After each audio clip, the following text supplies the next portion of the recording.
안녕하세요. 가끔씩 와서 글을 읽어보는 30대 중반 직장인입니다. 제가 진짜 고민 끝에 이렇게 글을 올립니다. 욕하시지 마시고 들어주세요. 저는 대학 졸업 후 취직한 직장에서 어느 정도 안정된 직급에 올라 자리를 잡았고, 지금의 아내는 대학 졸업 후 제가 근무하는 직장 부서의 신입사원으로 입사를 했습니다. 눈에 띄게 단아하고 예뻤던 아내는 첫 회식 자리에서 한눈에 저를 사로잡았습니다. 계속되는 업무외로 간간히 마주치면서 직장 내에서 인기도 많고 배려심 많은 아내에게 호감을 갖게 되었고, 계속된 대시에 사내 커플로 발전하게 되었습니다. 연애를 시작하면서 저는 더욱더 아내와 결혼해야겠다는 생각이 커져갔습니다. 만나면 만날수록 아내의 청순한 외모와 착한 마음씨, 그리고 멋지고 당찬 모습에 반하였고 너무도 사랑했습니다. 그 뒤 지금은 결혼한 지 1년 정도 되었습니다.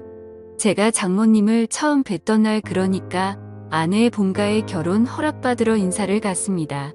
결혼 전에 장모님 장인어른을 뵈러 갔을 때만 해도 장모님에 대한 이런 감정은 전혀 없었습니다. 그 전까지 여러 번 아내로부터 장모님에 대해 이야기를 들어왔고 실제로도 그런 분이셨습니다. 나이에 비해 훨씬 동안인 얼굴에 20대에 가까운 완벽한 몸매, 그리고 눈가엔 항상 눈웃음이 끊이질 않았습니다.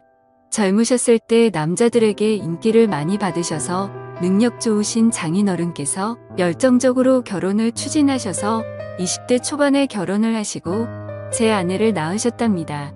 장모님께 한눈에 반한 장인어른이 장모님이 아니면 안 되겠다고 바로 장인어른의 본가에 인사를 시켰고, 장인어른은 더군다나 장모님 지인분들과도 충분히 깊은 관계에 있어서 만날 때마다 대놓고 결혼할 사이라고 양가에 이미 허락을 받았다면서 소문을 다 내셨다네요. 그만큼 장모님을 놓치기 싫으셨던 거죠. 그리고 장모님 댁에선 어디 하나 부족한 거 없고 너무도 적극적인 장인어른을 흡족해 하셨답니다. 뿐만 아니라 지금도 여유로우시지만 더 풍족하셨던 장인어른은 온갖 뇌물과 한심으로 장모님 댁 식구들을 꽉 잡고 있어서 장모님은 그러한 분위기에 휩쓸려 당연히 결혼해야 하는 거 마냥 등 떠밀리듯이 결혼을 순식간에 하셨답니다. 그렇기 때문에 저하고 나이 차이가 10살도 안 되시는 나름 젊은 장모님이십니다. 우리 장모님은 영화 배우 이영애를 닮아서 아우라가 풍기는 그런 이미지이십니다. 외모도 아주 닮으셨습니다. 눈이 부실 정도로 새하얀 피부에 불꽃스러운 입술, 곱고 가느다란 짙은 눈썹, 더 이상 설명 안 해도 장모님이 어떠신지 상상이 가시죠. 그런데 그런 장모님은 저의 아내가 참 많이 닮은 것 같습니다. 커다란 눈과 오똑한 콧날에 긴 목선까지 말이죠. 아무튼 저희는 순학리에 결혼을 하게 되었고, 아내는 직장에서 인정받는 유명한 직원이었기 때문인지 직장에 미련이 많이 남는다면서 결혼 후에도 직장 생활을 계속하고 싶어 했었습니다. 저는 아직 아이 계획이 없으니 원하면 그리하라고 응원을 해주었네요. 저희 계획을 알고 계시는 예비장인 장모님께서 식사나 같이 하자고 부르시다니, 평소에 딸을 너무나 이뻐하셨던 장모님께서는 사위인 내가 부담스럽지만 않다면 당분간만이라도 아내와 같이 지내는 게 어떻겠냐고 제안을 하셨습니다. 딸이 갑자기 시집을 훌쩍하게 된다니 왠지 모르게 가슴이 텅 빈 것 같으시다며, 딸한테 살림도 좀 가르치고 싶고 사위인 저도 챙겨주고 싶다시면서요. 아내는 제 눈치를 살피는 거 같길래 저도 모르게 흔쾌히 그러자고 해버렸습니다. 그래서 이런저런 이유로 결혼 후 바로 처갓집에 들어가 살고 있습니다. 그런데 결혼하고 나서 처갓집에 같이 살면서 장모님을 볼 때마다 점점 장모님의 여성스러운 카리스마와 매력, 그리고 왜인지는 모르게 너무 미녀이셔서 그런지 보호 본능까지 일어나더군요. 한마디로 미치겠습니다. 몇 달 전에는 장모님께서 샤워를 하시고 머리를 말리지 않고 나오셔서 부엌에 물을 마시러 오셨는데, 그때 저와 눈이 딱 마주치고 말았습니다. 전 정말 말로 표현할 수 없는 감정을 느꼈습니다. 온몸이 찌릿하다고 해야 할까요? 저도 모르게 그 순간 장모님이 여자로 느껴졌습니다. 이러면 안 되는 거 알면서도 그때 그 모습이 자꾸 떠오르더라고요. 장모님께서는 음식 솜씨도 보통이 아닙니다. 나름 까다롭다는 제 입맛을 그냥 사로잡아 계십니다. 먹다 보면 맛있다는 감탄사가 저절로 나오게 됩니다. 그래서 밥 2공기를 기본으로 해치우면 장모님께서는 그런 제가 너무 이쁘시다며 무척 흐뭇해 하시면서 먹고 싶은 게 있으면 언제든 말하라고 하십니다. 아침 식사를 거르기가 일쑤였던 저였는데 결혼 후인 지금은 결혼 전보다 일찍 일어나 말끔한 얼굴로 장모님이 차려주시는 밥을 챙겨 먹고 출근을 하고 저녁에는 친구들과의 술자리도 한두 개씩 빼가면서 신혼이라 일찍 들어가야 한다며 장모님과 저녁 식탁에 함께 앉기 위해 칼퇴근을 서둘렀습니다. 앞치마를 두른 장모님의 모습은 저의 심장을 너무나 뜨게 했기 때문입니다. 그러던 지난주 금요일 어느 때처럼 칼퇴근을 하고 집으로 돌아갔는데 장인어른과 제 아내는 약속이 있다고 하여 저는 장모님과 단둘이 식사를 하게 되었습니다.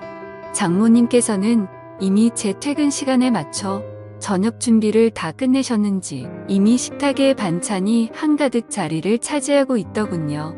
마지막으로 장모님께서 찌개를 데우시는데 장모님 손가락에서 피가 나는 것 같더라고요. 저는 깜짝 놀라서 장모님의 손을 잡으며 장모님 다치셨냐고 언제 어디서 다치셨냐고 물어보았더니 아까 설거지를 하다가 그릇에 이가 나간 걸 발견하지 못하여 베었다고 하시더군요. 순간 저는 벌떡 일어나서 집을 나가 근처 약국으로 달려가서 상처에 바르는 연고와 데일밴드를 사서 들어왔습니다. 장모님께서는 밥 먹다 말고 어디 다녀오냐고 놀라 물으셨고 저는 그런 장모님을 의자에 앉힌 뒤 장모님 상처부터 치료하고 식사해요. 덧나면 큰일 나요 하고 장모님의 손을 치료해드렸습니다. 데일밴드까지 붙이고 난 후 장모님과 다시 저녁을 먹는데 비록 찌개는 차갑게 식었지만 제 가슴은 따뜻했습니다.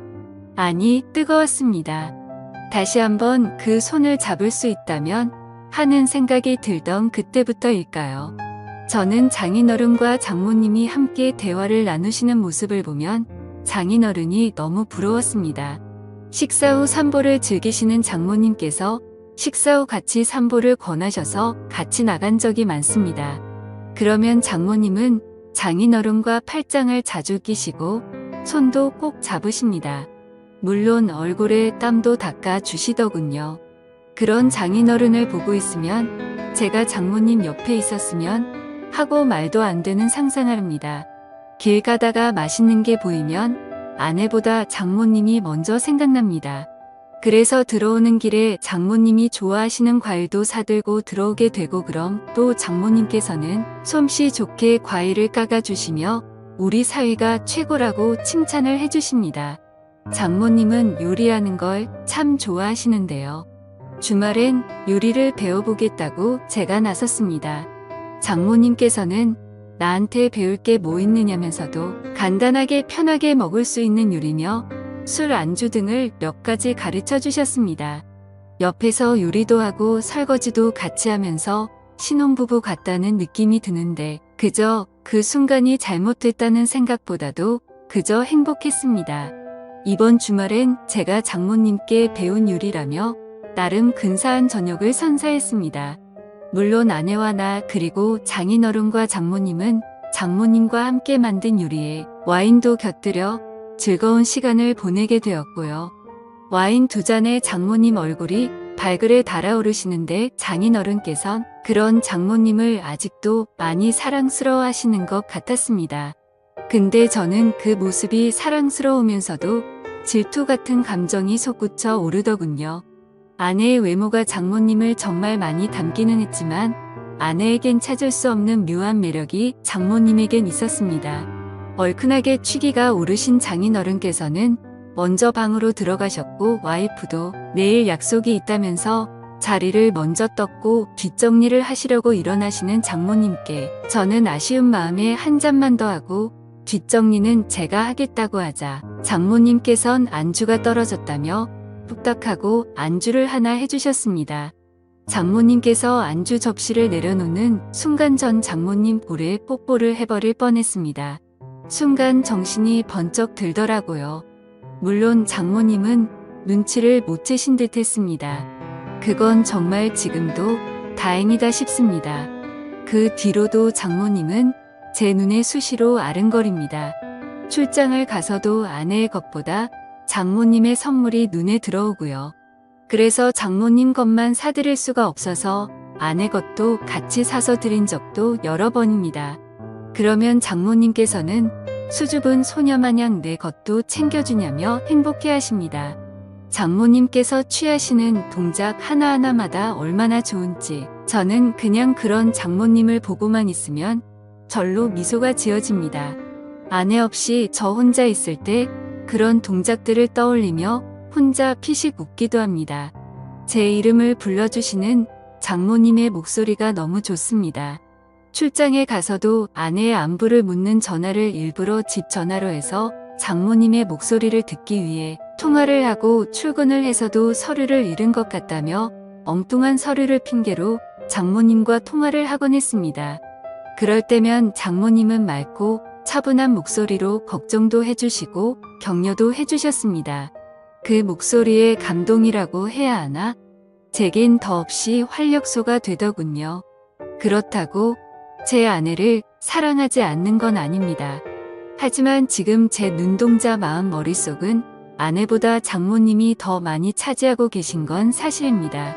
욕먹을 것 같지만 더 솔직히 말하면 장모님과 제가 이런 관계로 얽히지 않았다면 좋았을 텐데라는 생각이 듭니다. 장모님의 남자가 되고 싶은 마음이 없지는 않습니다. 그런데 불가능한 건 압니다. 잘합니다. 독한 마음에 몇 개월 뒤에 분가를 할까 생각도 합니다만 그렇다고 지금의 제 마음이 사라질까요? 평생 보고 살아야 하는 장모 사위 관계인데 언젠간 제가 장모님을 봐도 아무렇지도 않을 날이 올까요? 정말 미치겠습니다. 좋은 의견 댓글로 부탁드려요.